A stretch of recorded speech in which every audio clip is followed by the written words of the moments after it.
Maswerteng umaga po mga ka-STL. Narito na po ang resulta ng STL Bataan para sa araw na to, first draw, March 6, 2025, araw ng Huwebes. Naway ang mga natayaan niyo po mga numero kanina ay manalo nawa ngayong umagang ito, 11 AM. Kaya kunin niyo na po ang inyong mga tickets. Narito na po ang resulta. Ang mga numerong nanalo sa STL Bataan ngayong umagang ito, March 6, 2025, 11 AM. First draw result, 23 at 7 in exact order.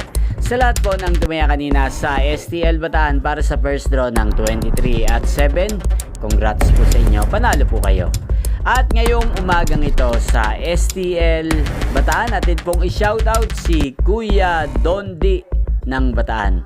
Shoutout po sa inyo Kuya Dondi, sana po ay manalo na ang mga numerong tinataya nyo sa STL Bataan at sana nasa mabuti po kayong kalagayan. Ngayon din po sa lahat po ng mga taga Bataan dyan, shoutout po sa inyo. Inyo pong napanood ang resulta ng STL Bataan sa channel na to, Roderick Hernandez TV. Maraming salamat po sa patuloy nyo pong panonood sa aking channel. Magkita-kita po muli tayo mamayang 4 PM. Thank you for watching.